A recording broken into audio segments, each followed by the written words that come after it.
Jean-Philippe nous écrit « Bonjour Président, si l'euro est aussi catastrophique avec dette massive pour les pays les plus pauvres, créances toxiques pour l'Allemagne, comment expliquer que ce système perdure depuis plus de 15 ans ?»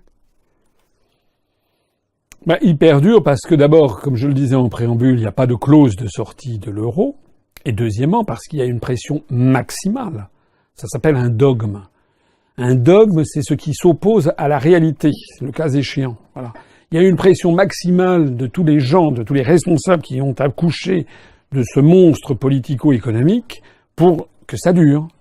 Voilà. Rappelez-vous l'Union soviétique. L'Union soviétique, ça ne marchait pas. Il y avait des choses qui marchaient en Union soviétique. Tout ne marchait pas. Il y avait des choses qui marchaient.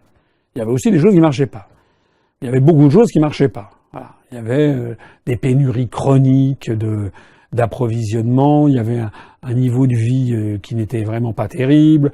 Il y avait une absence totale de liberté publique. Il y avait l'impossibilité de circuler à l'intérieur du pays et a fortiori d'aller à l'étranger. Il y avait des retards en matière technologique considérables, etc., etc. Donc il y avait plein de choses qui ne marchaient pas en Union soviétique. De la même façon, d'ailleurs, dans tous les pays du monde qui avaient adopté un système d'appropriation collective de tous les moyens de production. C'est comme la Chine de Mao, par exemple. Bon.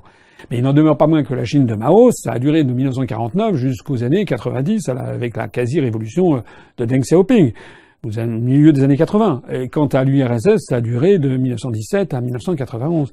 Parce qu'il y a le poids de l'idéologie qui essaie de faire des réformes dans un cadre précontraint. Donc là, il y a des réformes au sein de la zone euro.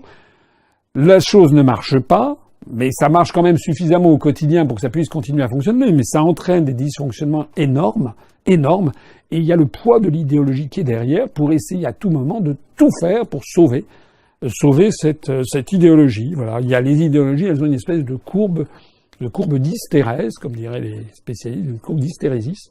Voilà, c'est pendant un certain temps, ça peut durer 10 ans, 20 ans, 30 ans, 40 ans. On va tout faire pour maintenir quelque chose qui, de toute façon, est voué à l'échec.